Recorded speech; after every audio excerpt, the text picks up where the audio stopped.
Hey guys, today I'm going to talk about two movies, two LGBT movies or gay movies to be more precise in this video because I wanted to do the same thing that I do practically every year, which is reviewing some gay movies, some LGBT movies of the current year and from other years, to be fair, in order to, expand the knowledge on gay movies because I think it's very important to reflect that diversity and that reality onto cinema. And I think cinema is trying to do that, but they cannot nail it completely all over the place. So these two movies that I'm going to talk about are very different, but at the same time they both do a great work of, including us in some way or another.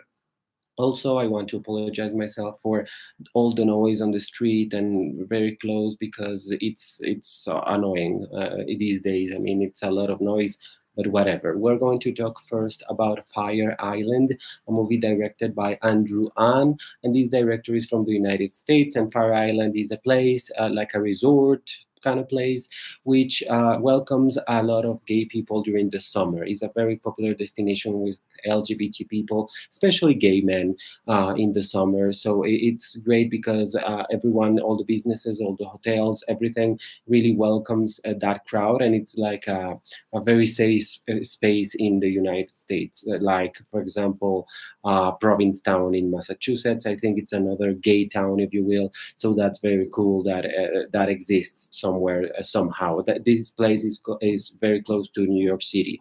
So this is a movie about a group of friends. The leading actor is called Joaquin Booster, and he goes with a friend played by Bowen Yang, who you might know from SNL, from Saturday Night Live, which I don't really like as a show, but he's from that. And Joaquin Booster is a very well-known comedian, I think, in the United States. Of course, I don't live in the United States, so no one knows who they are here, but I guess they are very popular people in the United States. So these Asian American men tend to go to, Fire Island every single year. They rent a house there with a friend, a lesbian friend, and she's very kind, and they just have sex and have fun.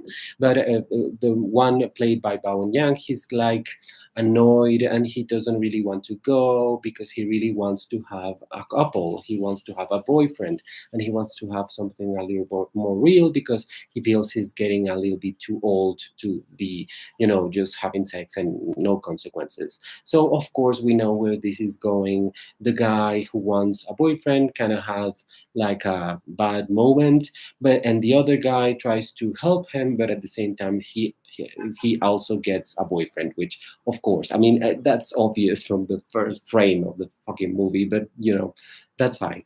And they have other friends, and it's a nice illustration of what gay people are like in the United States, more precisely, because there's a lot of drugs, there's a lot of sex, a lot of parties. And what I think it's kind of funny, to be honest, and I don't want to shade this movie, but it's a reality. It's that they talk about, they being different, and the white gay men not really liking them and really not even watching them, which I think it's funny because yes, these are Asian American men, the lead characters actually, because the other ones, I think they are a Latino guy, a black guy, and a white guy. The other friends, and their lesbian friend, of course. The lesbians are practically non-existent in this movie. I mean, she's the only one that we actually see. Maybe there's another one, but a very small character.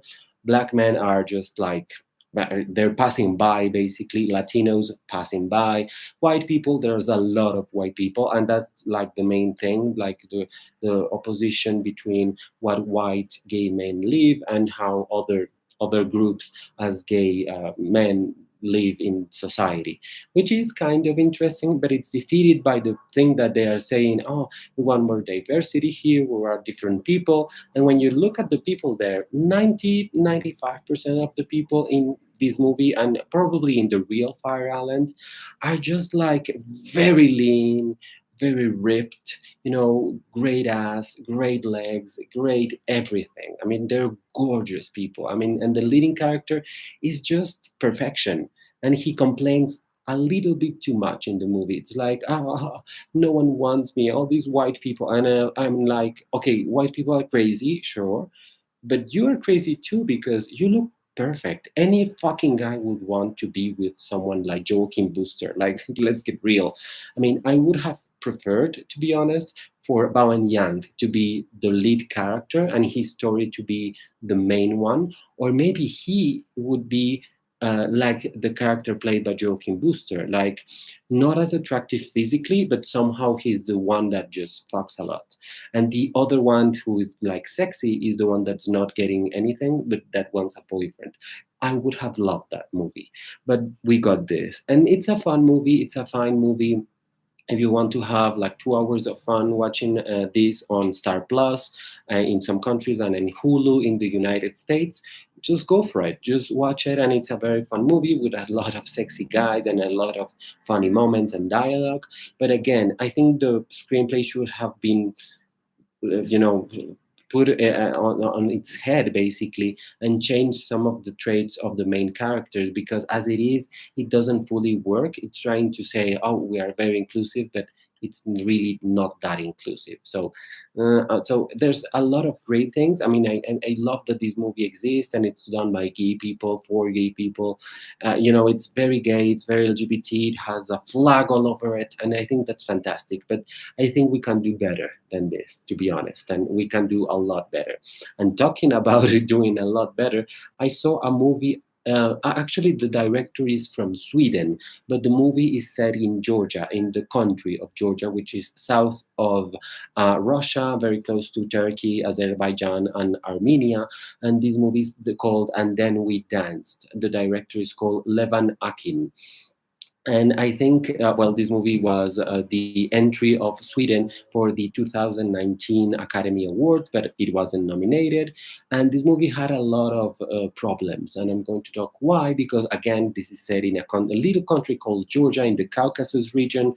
And this country is not particularly welcoming of LGBT people. Actually, we are introduced in the movie not only to the country, but also to gay rights and what people live go through being gay in a country like that.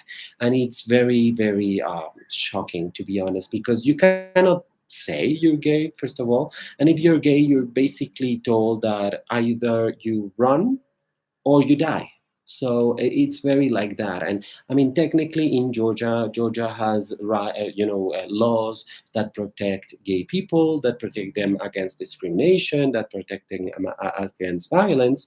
But actually, the director of this movie was inspired to do this movie because he saw footage from a few years before 2019, in which they tried in Georgia, in Tbilisi, which is the capital, to do the first gay march, gay pride parade, and it was like 10 people, like a very small group, and they were like bashed and kicked, and a lot of violence was happened when they went to the streets, because many people, like a mob, just descended upon them because they thought this was the worst thing ever, and gay people are the devil, and there's God will punish you, and all that shit that we know about religious people. And that's because in Georgia, the Orthodox Church, which is a branch of Christianity, basically, uh, hates fags. Basically, that's to sum it up. That's the thing, and they always have campaigned to be to against gay rights. That's what I mean. So in this movie, the leading character, who is called some name that I forget, Merab is a dancer, and he's in a company that it wants to recruit some dancers, like for the national ballet, the national dance troupe that goes around the world, showing Georgian traditional dancing. And Georgian traditional dancing is very strict, and you have to have, a certain discipline to it, as with any dance. And he really wants to have that spot. He really wants to travel the world with Georgian dancing.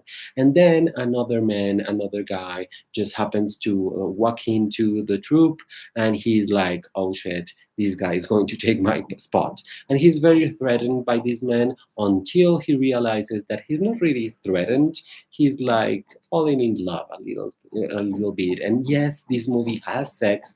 This movie has the typical things about a guy realizing who he is and how he is and trying to navigate that.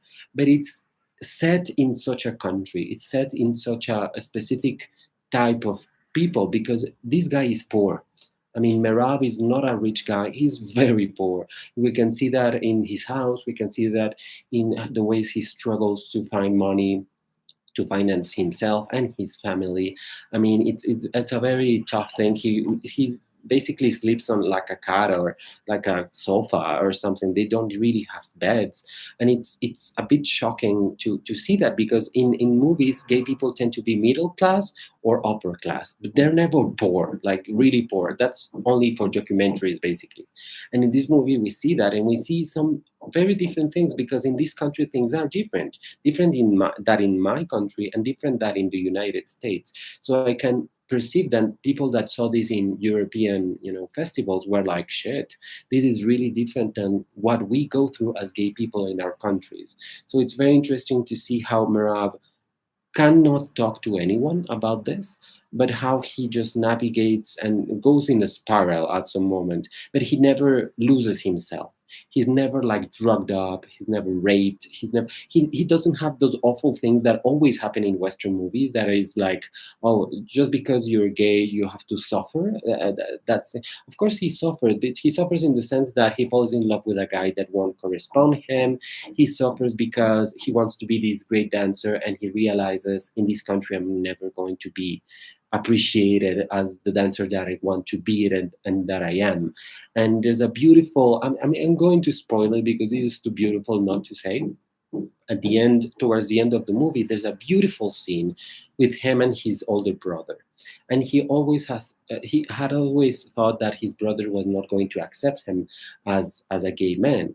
And because he arrives, the older brother all bruised and he has been punched and he has been in a fight, and he's like, okay, why was the fight for? What was it? And he was like, oh, I was defending your honor because some people called you a fag.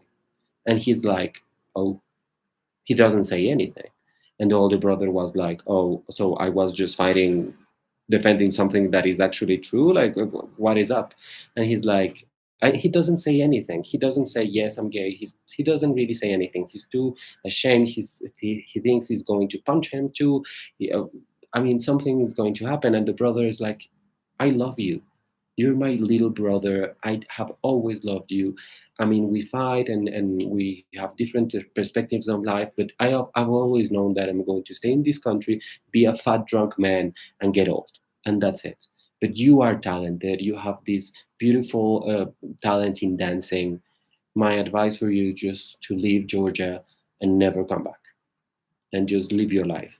And that's so beautiful because it's a real connection with family that you think everyone's going to be the most awful person in the world, but you often forget that family loves you. Not always, of course, but I mean, they can surprise you in some ways. And I think that scene is so beautiful and proves that we cannot pretend to know what happens in other countries every single time. Of course, there are horror stories in countries like Iran, for example, where gay people have been killed for being gay, by the government, let's say it.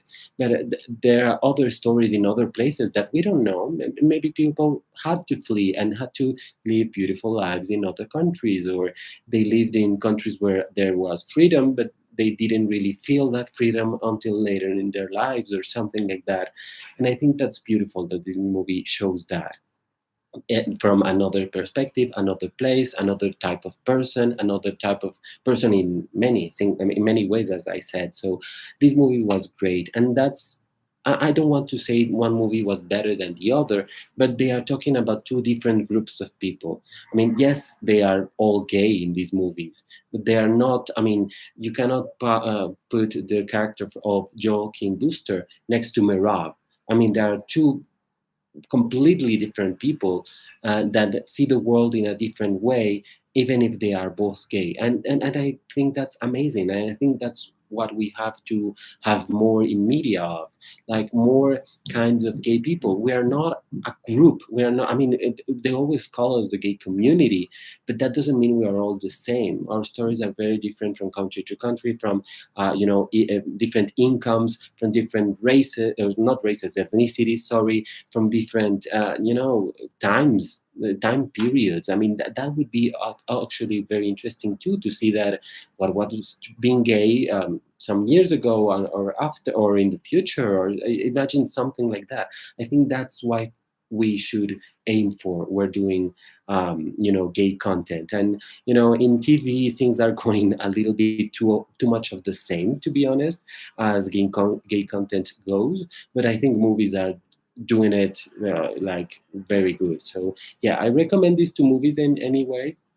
The first one is available again on Hulu and Star Plus, depending on where you live, and the second one is available in movie. Sorry, MUBI. You can find that in every single country. I think mainly in Europe, in the United States, and in Latin America. It's also available with subtitles, so it's really amazing.